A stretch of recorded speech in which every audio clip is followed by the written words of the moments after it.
And welcome to the channel English Grammar Literature Teacher Amroha. The main purpose of this channel is to give knowledge of English grammar and literature to each and everyone who wants to learn English, and especially those who want to learn English as their second language. This is the third video of the series Direct and Indirect Speech. In the two earlier videos, I told you how to report declarative speeches and how to report questions. And so this is the third of the series named Direct and Indirect Speech. As I have already told you, direct and indirect speech is also known as reporting and narration.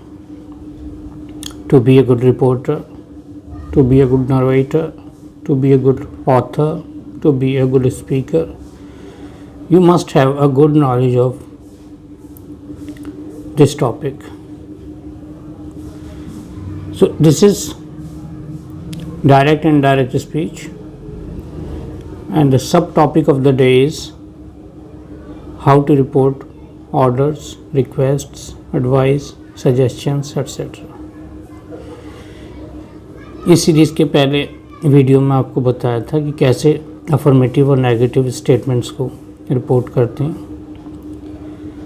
Series के दूसरे video में आपको बताया कि कैसे questions या interrogative sentences को report करते हैं।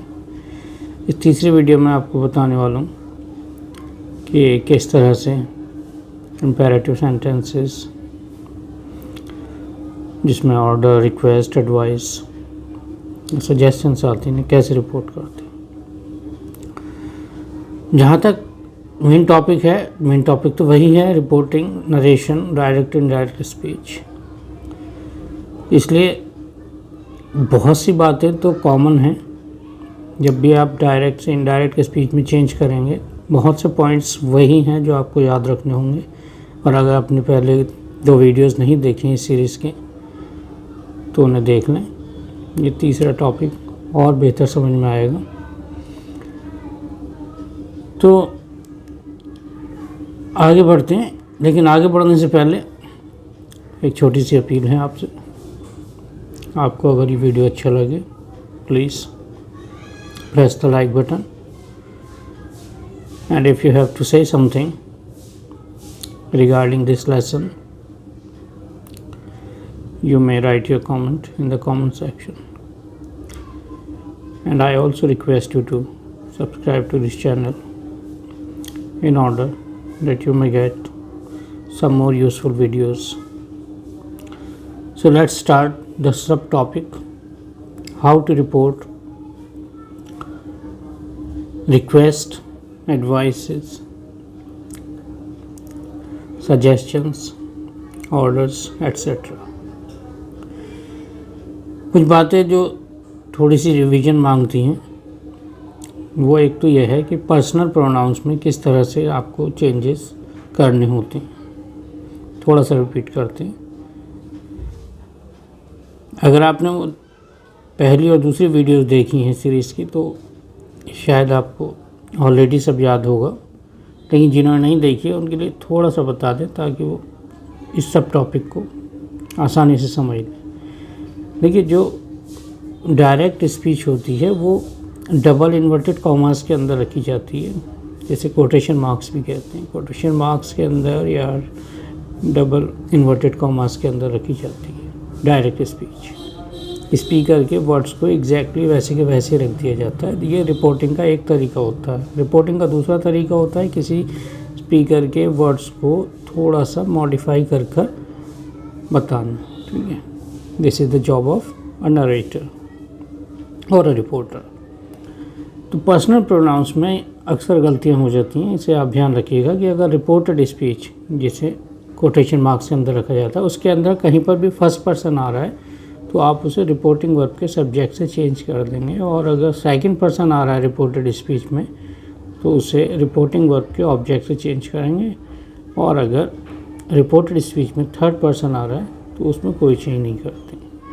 बाकी जो एडवर्ब ऑफ प्लेस है, एडवर्ब ऑफ टाइम है, या डिमॉन्स्ट्रेटिव प्रोनाउंस, डिमॉन्स्ट्रेटिव एडजेक्टिव्स, इसमें जो चेंजेस अभी तक 2 सब टॉपिक्स में बताए हैं वो इस तीसरे सब टॉपिक में भी लागू होंगे। टेंसेस की जहाँ तक बात है, टेंस इंग्लिश ग्रामर में 3 होती हैं, प्रेजेंट, पास्ट एंड फ्यूचर। जो टेंस को लेकर के चेंजेस हैं वो भी लगभग वैसे ही बने रहेंगे। जो मेन डिफरेंस है वो अब मैं आपको बताऊंगा कि कैसे कैसे होता है। देख सकते हैं यहाँ पर लिखा है नंबर 1 जहाँ पॉइंट लिखा है, इसके आगे देखिए, when we want to report an order और request we can use a verb like tell with a to phrase. इसमें इन्फिनेटिव टू वाला फ्रेज जो है वो बहुत काम का होता है, ठीक है। टू प्लस वर्ब की बेस फॉर्म, इससे काम चलाते हैं। अभी देखिए जहाँ डेक्लेरेटिव सेंटेंसेस को रिपोर्ट करने की बात थी तो एक कंजंक्शन था दैट, उसकी आपको ज़रूरत पड़ी थी। क्वेश्चंस को रिपोर्ट करने के लिए कंजंक्शंस की ज़रूरत पड़ी थी, इफ़, वेदर या क्वेश्चन वर्ड की। कुछ एग्जांपल्स और देखिए आप यहाँ पर, he told me to go away. यहाँ नोटिस करने वाली बात यह है कि इसमें जो आप कुछ वर्ब्स आएंगे, रिपोर्टिंग वर्ब्स, जैसे टोल्ड है, आस्क्ड है, रिक्वेस्ट है, ऑर्डर है, ये अपने बात इनडायरेक्ट ऑब्जेक्ट मांगते हैं। तो अगर आपको ऑलरेडी रिपोर्टिंग वर्ब का ऑब्जेक्ट नहीं मिला है तो भी आप अपने पास से कोई भी सूटेबल सा इनडायरेक्ट ऑब्जेक्ट डाल सकते हैं। यानी किससे कहा गया है, जैसे he told me to go away, example है इसका। ये पैटर्न जो इसमें यूज़ किया गया है वो है verb plus indirect object plus two phrase. Verb है, उसके बाद इनडायरेक्ट ऑब्जेक्ट अगर मिला हुआ है आपको तो बहुत अच्छी बात है, अदरवाइज़ अपने पास से कुछ भी सूटेबल सा इनडायरेक्ट ऑब्जेक्ट डाल सकते हैं। और उसके बाद टू प्लस वर्ब की जो बेस फॉर्म है वो आ जाती है, उसके आगे जो कुछ है वो सब। इनडायरेक्ट ऑब्जेक्ट किसे कहते हैं? इनडायरेक्ट ऑब्जेक्ट वो पर्सन होगा जिससे कुछ कहा गया है। इसमें और भी कुछ वर्ब्स आते हैं, जैसे कमांड है, ऑर्डर है, वार्न है, आस्क है, एडवाइज है, इनवाइट है, बेग है, टीच है, फॉरबिड है। अब कुछ और एग्जांपल्स देखिए। The doctor said to me stop smoking. इसका इनडायरेक्ट जो हम बनाएंगे वो बन के आएगा द डॉक्टर टोल्ड मी। ये ऑलरेडी मी दे रखा है, सेट का ऑब्जेक्ट है मी, तो इसमें तो आपको अपने पास डालने की ज़रूरत नहीं है। The doctor told me to stop smoking. आप टोल्ड की जगह एडवाइज भी लिख सकते हैं। The doctor advised me to stop smoking. The doctor asked me to stop smoking. ठीक है, कोई सा भी बेहतर से रिपोर्टिंग वर्ब आप यूज़ कर सकते हैं, मगर जो पैटर्न है वो ऐसे ही बनेगा। फॉर एग्जाम्पल देखिए, get out of the car said the policeman. Indirect सामने लिखा है इसके, the policeman ordered him to get out of the car. अब डायरेक्ट स्पीच में देखिए, get out of the car said the policeman.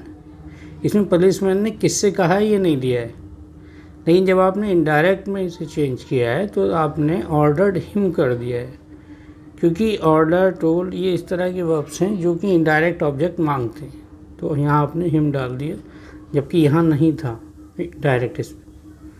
तो the policeman ordered him to get out of the car. अगला sentence देखिए, could you please be quiet she said. Could you please be quiet, देखिए देखने में ऐसा लग रहा है ये क्वेश्चन है, could you please be quite, लेकिन ये क्वेश्चन नहीं, बहुत पोलाइट रिक्वेस्ट है। ठीक है, प्लीज़ बी क्वाइट वो तो है ही रिक्वेस्ट, लेकिन कुड से अक्सर रिक्वेस्ट को मोर पोलाइट बना लिया जाता है। तो यहाँ कुड जो है क्वेश्चन नहीं बना रहा है बल्कि पोलाइट रिक्वेस्ट है, तो आप इनडायरेक्ट में इसे चेंज करेंगे, she asked me to be quiet, या आप ये भी कह सकते हैं she requested me to be quiet. The man with the gun said to us don't move. The man with the gun warned us not to move. Don't अगर है तो आप उसे नॉट टू करके वर्ब की बेस फॉर्म ले आएंगे आगे। तो इम्पॉर्टेंट है काफ़ी। Request for objects are reported using the pattern ask plus for plus object. बहुत ध्यान से देखिएगा सेंटेंसेस को, कुछ डिफरेंट टाइप के। Can I have an apple, ये साफ साफ क्वेश्चन लग रहा है, क्वेश्चन मार्क भी है, टोन से भी क्वेश्चन लग रहा है। Can I have an apple, she asked, लिखा वो भी आस्क। अब आप इसे वैसे बनाए जैसे क्वेश्चंस को रिपोर्ट करते हैं, तो वैसे बन के आएगा शी आस्क्ड और if she could have an apple. लेकिन अगर ये रिक्वेस्ट है तो आप इसे सिंपली ऐसे बना सकते हैं, she asked for an apple. अगला देखिए, can I have the newspaper please. बिल्कुल वही कंस्ट्रक्शन है क्वेश्चन वाला, लेकिन he asked for the newspaper. May I have a glass of water, क्या एक गिलास पानी मिल सकता है मुझे। He said, he asked for a glass of water. अब तो ये नहीं कि आप इसे क्वेश्चन की तरह ही रिपोर्ट करेंगे, देखने में क्वेश्चन लग रहा है, ही asked me if he might get a glass of water. ये वैसे तो सही लगेगा, सिंटैक्टिकली बिल्कुल सही लगेगा, लेकिन चूंकि ये क्वेश्चन कम है, रिक्वेस्ट ज़्यादा है ना, तो आप या तो ये कर दें, ही आस्क्ड, ही रिक्वेस्टेड, या he asked for a glass of water. Sugar please, ये देखने में कहीं से भी ये सेंटेंस नहीं लग रहा है, जो सेंटेंस की जो रिक्वायरमेंट्स होती हैं उस तरह से नहीं लग रहा है बिल्कुल भी। ये आपको बताया गया होगा पहले भी कि बिना फाइनाइट वर्ब के सेंटेंसेस नहीं बनते हैं, लेकिन कॉन्वर्सेशन में इस तरह के कंस्ट्रक्शंस चलते हैं। शुगर प्लीज़, तो आप इनडायरेक्ट में से रिपोर्ट करेंगे, she asked for the sugar. Could I have 3 kilos of onions, he asked for 3 kilos of onions. इस तरह से ये होता है। अब बात आती है सजेशंस की, ये भी बहुत इम्पॉर्टेंट है। सजेशंस को कैसे रिपोर्ट करते हैं। सजेशंस को जब आप रिपोर्ट करेंगे तो एक तो आपको दैट और शुड की हेल्प लेनी पड़ सकती है, नहीं भी लेंगे तो काम चल जाएगा, लेकिन इसके कुछ एग्जांपल्स देख लीजिए, आपको आसान कर देंगे। देखिए यहाँ देखिए, रेड से लिखा है, she said why don't you get a mechanic to look at the car. तो आप इसे रिपोर्ट करेंगे तो आप कहेंगे she suggested that I should get a mechanic to look at the car, या आप ये भी कह सकते हैं शी सजेस्टेड, दैट को ऑमिट कर सकते हैं, शुड को भी ऑमिट कर सकते हैं, छोड़ सकते हैं दैट और शुड को। तो she suggested I get a mechanic to look at the car. काफ़ी इंपॉर्टेंट है, इसमें और भी वर्ड्स यूज़ किए जा सकते हैं, इंसिस्ट है, रेकमेंड है, डिमांड है, रिक्वेस्ट है, डिपेंड करता है सेंस के और कॉन्टेक्स्ट के ऊपर। जहाँ सजेशन की बात आती है, सजेशन को प्रपोजल भी कहते हैं, तो आप जहाँ सजेस्ट यूज़ कर रहे हैं वहाँ प्रपोज भी यूज़ कर सकते हैं। अब कुछ एग्जांपल्स और देख लीजिए, it would be a good idea to see the dentist. अब ये देखने में कंस्ट्रक्शन जो है सेंटेंस का, ये डेक्लरेटिव लग रहा है ना, लेकिन अब आप रिपोर्टिंग देखिए इसकी, माई मदर सजेस्टेड। अब ये नहीं बनाया इसका कि माई मदर टोल्ड या my mother sad that it would be a good idea. Declarative की तरह रिपोर्ट नहीं किया है, बल्कि सजेशन की तरह रिपोर्ट किया है, क्योंकि ये सजेशन ही है।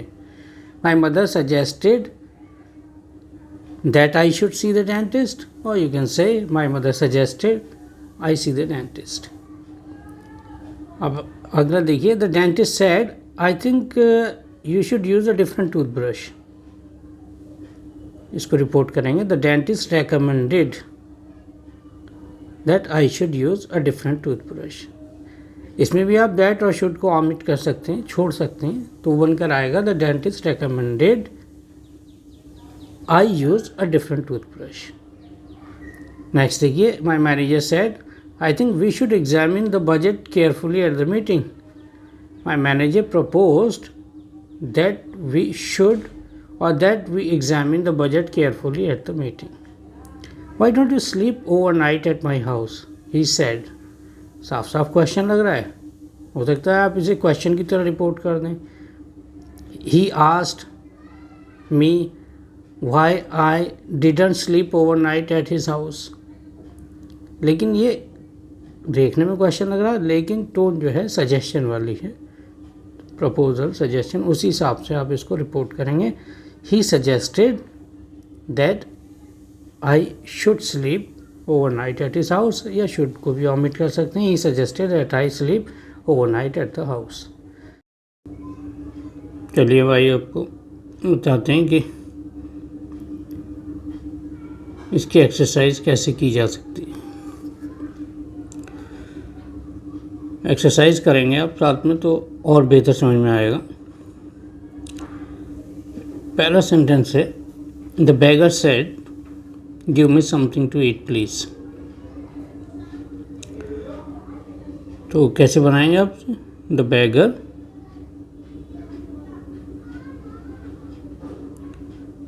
बेगर रिपोर्टिंग में यहाँ पर सेड है, आप क्या कर देंगे, आप यहाँ बेग्ड भी कर सकते हैं। द बेगर बेग्ड, बैग का मतलब भी होता है रिक्वेस्ट करना, और आप रिक्वेस्टेड भी सकते हैं। आस्क्ड से भी काम चला सकते हैं, टोल्ड से भी चला सकते हैं। द बेगर रिक्वेस्टेड, अपने पास से यहाँ आप कोई इनडायरेक्ट ऑब्जेक्ट डाल दीजिए, मी, और फिर टू गिव, ये ऐसे रहेगा ना, टू और गिव, और ये जो मी यहाँ पर दे रखा है ये फर्स्ट पर्सन है, तो इसे आप चेंज कर देंगे सब्जेक्ट से। सब्जेक्ट क्या है? बेगर। अब बेगर भी कॉमन जेंडर है, ही भी हो सकता है, शी भी हो सकता है, तो आप जो चीज़ चाहे यूज़ कर लें, हिम कर लें, हर कर लें, दोनों सही चलेगा, क्योंकि बेगर में दोनों हो सकते हैं। To give him something to eat, ठीक है, अभी हो गया क्लियर। और ये फुल स्टॉप आ गया, ये आपका इनडायरेक्ट स्पीच में चेंज हो गया। दूसरा सेंटेंस है, the officer said to him leave this office right now. Command है, आप सीधे सीधे लिख सकते हैं, कमांड ऑर्डर द ऑफिसर, क्या लिखेंगे, ऑर्डर डाल दीजिए, कमांड लिख दीजिए, और आस्क्ड भी चल जाएगा। द ऑफिसर ऑर्डर्ड, ऑब्जेक्ट दे रखा है वहाँ पर हिम, अच्छी बात है। The officer ordered him to के बाद ऐसी वर्ब की बेस फॉर्म आ जाएगी, टू लीव, दिस का दैट कर दिया जाता है, to leave that office right now, को आप राइट देन कर सकते हैं, नाउ का देन कर दिया जाता है। ये हो गया आपका। अब तीसरा सेंटेंस है, she said to me never tell a lie. She asked भी हो सकता है, शी एडवाइज भी कर सकते हैं। अब शी एडवाइज्ड, ऑब्जेक्ट दे रखा है मी, शी एडवाइज्ड मी, नेवर ऐसे ही दे सकते हैं, नेवर टू टेल अ लाई, ठीक है, नेवर टू टेल अ लाई। कुछ खास चेंजेस नहीं करने पड़े और ये इनडायरेक्ट स्पीच में चेंज हो गया।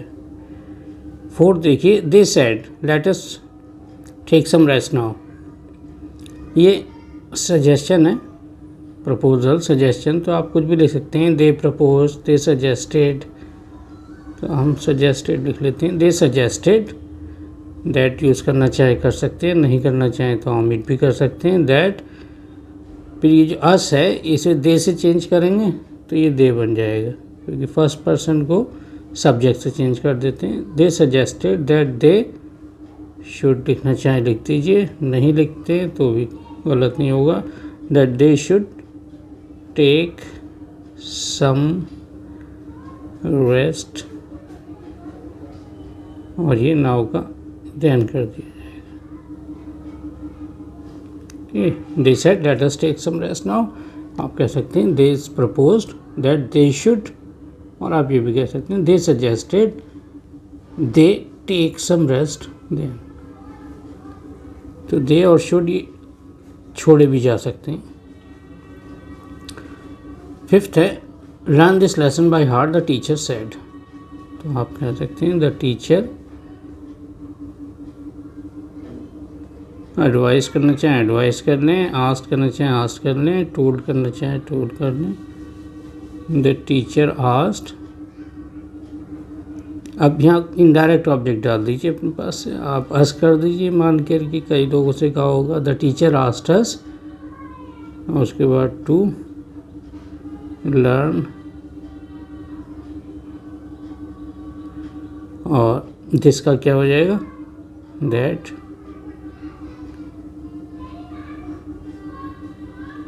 Bye heart. ठीक है, learn this lesson by heart the teacher said, आपका आंसर बना the teacher asked us to learn that lesson by heart. 6 sentence देखिए जो कि डायरेक्ट स्पीच है। May I have a glass of water he said, तो फिर वही है एग्जाम्पल जैसा भी देखा था आपने, कि देखने में क्वेश्चन लग रहा है लेकिन है ये रिक्वेस्ट, तो आप कह सकते हैं ही रिक्वेस्टेड और ही आस्क्ड, कुछ भी चल सकता है, लेकिन ये इनडायरेक्ट ऑब्जेक्ट मांगता है तो अपने पास से कुछ भी डाल सकते हैं। ही रिक्वेस्टेड मी कर दीजिए, ही रिक्वेस्टेड मी, ठीक है, to have, he requested me, ये यहाँ आप टू से नहीं बनाएंगे, यहाँ फॉर से चलाएंगे। ही आस्क्ड मी या he requested me for a glass of water.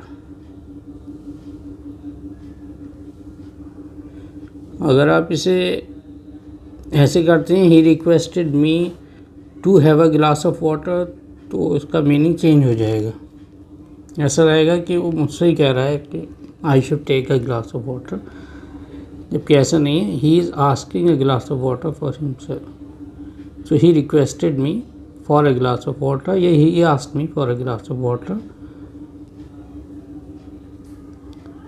7th है my father said to me let us go by car, ये भी सजेशन है, सजेशन प्रपोजल कुछ भी मान लें, तो माई फादर सजेस्टेड भी आ सकता है और माई फादर प्रपोज्ड भी आ सकता है, तो इस वाले को हम प्रपोज से बना के लिख लेते हैं। दे प्रपोज्ड, सॉरी दे नहीं है, माई फादर, और ये my father, my father proposed, propose के बाद टू इन्फिनिटिव चलता है। My father propose to me that, अभी जो अस है ये चेंज तो होना है माई फादर के अकॉर्डिंगली, लेकिन अस चूँकि प्लूरल है तो इसमें मी भी इंक्लूड हो गया, इसलिए हम यहाँ पर इसे दे शुड की जगह वी शुड कर दें, क्योंकि इसमें मी इंक्लूड है। That we should go by car. आप इसे चाहें तो ऐसे भी बना सकते हैं, my father suggested we go by car,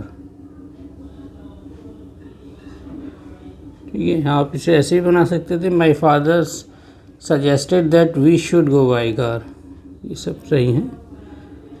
अब ये his coach said to him why don't you become a bowler, देखिए लुक वाइज तो ये क्वेश्चन ही लग रहा है, लेकिन है इसमें भी सजेशन, तो इसे आप ऐसे कर सकते हैं, his coach suggested, his coach suggested that he should become a bowler,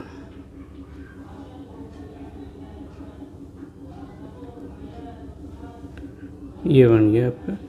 इसे आप चाहे तो ऐसे भी बना सकते हैं कि his coach proposed to him that he should become a bowler,